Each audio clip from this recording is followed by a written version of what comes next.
Hey everybody, it's Outland. How's it going? And you know, when I started backpacking about 15 years ago, I kind of went out in the woods thinking that it would be, it'd be just like car camping, with a little bit of extra hiking. How different could it be, really, But there were a lot of things I ended up having to learn on my own that I wish somebody would have told me, or I would have known. Maybe if I had done a little bit more reading or research, I would have found out these things. And I know there are a lot of beginner backpackers out there, a lot of people who are just starting out and don't necessarily know a lot of these things to start with. So I thought I would give you just a small amount of things that I think are really important to know. So today I'm going to tell you 5 things. There are a million more, but I'm going to tell you 5 things that no one tells you about backpacking.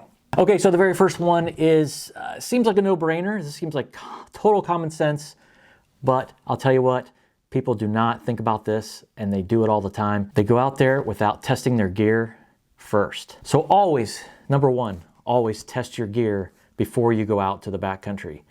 Even if it's just testing in your backyard, testing it at your local park, wherever you have a place to just go out and set up camp for the night, especially things like a tent, a hammock, sleeping bag, quilt, any kind of gear, a tarp even, any kind of gear that is going to be sheltering you from the elements, things that's going to be protecting you, keeping you safe throughout the night. Test that thing. Test it and test it well. Test it in different kinds of weather. Test it in dry conditions, test it in wet conditions. If you're in a place where you don't get a lot of rain, run the hose on it. Test it and make sure, because the last thing that you want is to get out there and end up getting wet or getting really cold. That's the worst thing. I've done that before. I've taken gear out that I've never tested, like sleeping pads and some quilts and really cheap sleeping bags and things when I was first starting out. And man, I ended up freezing, because you have to remember things like sleeping bags and quilts, they aren't always rated to what they say they are. Or when you see something that says, rated to 30 degrees or 20 degrees, a lot of commercial things, that is the rating, the absolute bottom level rating. So that means, this is the absolute coldest you can take this item without dying. And whenever you test it out in the backyard, you can always bail and go right back into your nice warm bed. So that's always something that I suggest people do. Test your gear first. Okay, number 2, this is something that I know that people do all the time. It's something I did for the longest time. But number 2 is don't pack your fears. And what I mean by that is don't pack everything in the kitchen sink to go backpacking. In most parts of the country, here in the US, you don't need bear spray. You don't need a snake bite kit. In fact, a snake bite kit is one of those great examples, because that's one thing that usually will do more harm than good, because you can just end up messing up the wound and things like that. So don't pack these unnecessary things that you think are gonna be so incredibly necessary, just because you're afraid something's going to happen out there. I know a lot of people pack a weapon, they pack a gun, they pack a knife, and a lot of times that's just for personal protection. And I can understand that, if you have a license to carry a weapon, by all means carry it, but be sure you know how to use it, and you don't ever pull a weapon on somebody unless you're absolutely sure your life is in danger. But I will say that the scariest encounters that I've had out in the backcountry have been of the 2-legged variety. So I understand carrying a weapon, carrying a gun, things like that. But like I said, you have to be very careful, very skilled, and know exactly what you're doing. Now, I often carry a knife, but really that's just for a utility. A knife is a tool. I don't really ever consider it as a defense item. I'm not going to kill a bear with a knife, and I'm certainly not going to pull a knife on another human. So the knife is something I always carry, but again, it's just a utility, because you can use a knife for so many different things. So having said that, not packing the entire kitchen sink when you go out. One thing I will say is take redundancy when it's necessary. Now, there are certain things that you do want redundancy on when it comes down to your life. And for me, I always have redundancy when it comes to navigation. So I have a phone, but I also carry a paper map for that location wherever I'm going. Because phone batteries die, you could lose your phone, anything could happen. And so have a backup for navigation for where you're going. Another thing I always carry is 2 sources of water filtration. So I always have a water filter like my Sawyer Squeeze, and then I will also take something like some tablets, something like Aquamira drops or iodine tablets or something like that, just in case I have to use them. You know, a water filter can freeze, you could lose it, things like that, get clogged up, whatever. At least you have a redundancy, a way to have drinking water, because water is life. If you can't drink water and you're stuck out in the middle of nowhere, yeah, you're in a lot of danger. And another redundancy that I always do is fire, especially in the colder months. Now, you know, summer months, not usually, but in the colder months, if I have to build a fire for survival purposes, if I'm lost and I need warmth, then I will have two or three ways to make a fire. So I'll have a lighter, usually a little mini Bic lighter, things like that.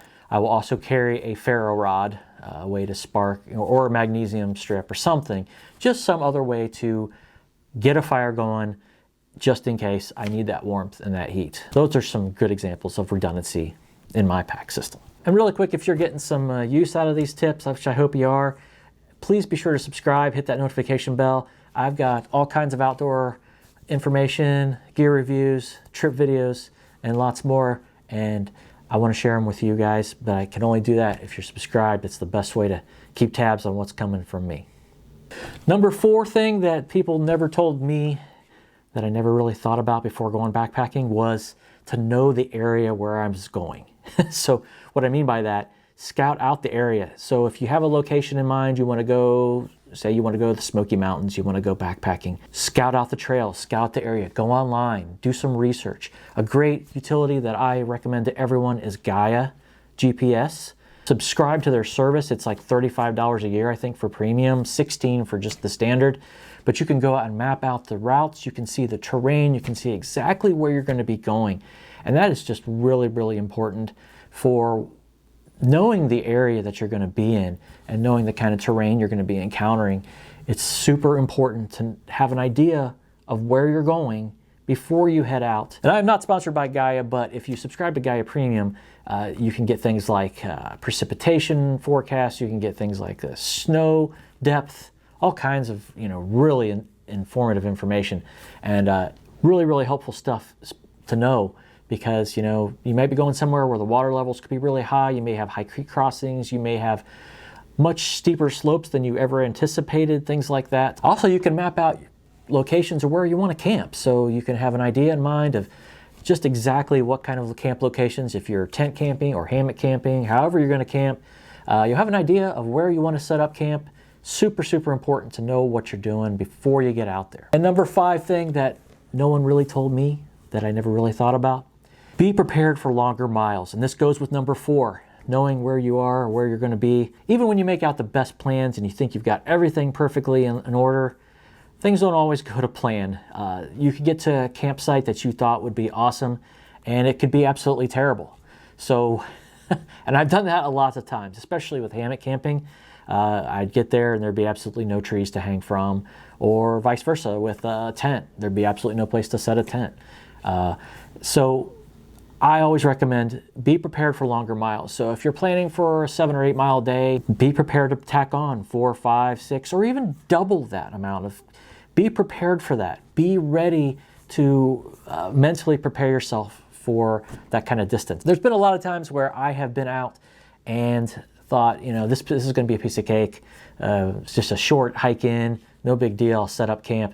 And it ended up being a 15 to 20 mile day, because I ended up getting so far back somewhere in a loop that I thought, you know, I would do and spread out over 3 days, and it ended up taking me a really long time to get to camp, and the terrain was terrible, and I just was not prepared for the long miles. So be prepared for the long miles, mentally, physically. Be prepared for the unexpected. And because I'm so super nice, I'm going to give you a bonus tip. Number 6, something that I think people really, really overlook, and you know, it just makes me so angry every time I go out into the woods. But that is to follow leave no trace practices. Go to lnt.org and check out the leave no trace practices that they suggest out there in the backcountry. It's more than just making sure that you don't throw any trash on the ground, or that you don't, you know, pee near a water source or things like that. There's so much more to it. And I think people just overlook this so much and they don't think about it before going out in the backcountry. It is so incredibly important to take care of the lands that we have been bestowed with and to go out there and enjoy the woods, but also take care of it. So if you see other people's trash, pick it up, take a bag with you and collect it. Pack it out. There's so many things. Make sure that your fire's completely out. Douse it with water. I'm not going to list them all here, but go to lnt.org and check it out because there are so many things out there that everyone should know, especially when backpacking. All right, everybody, so I hope those tips helped you out. I'm going to have a lot more information like this. Just want to share some of my knowledge, some things that I've learned the hard way out backpacking, things that you don't always think about, especially when you're a beginner. So be sure to stay tuned. Keep watching. Be sure to like, share, comment, subscribe. I'll talk to you guys real soon.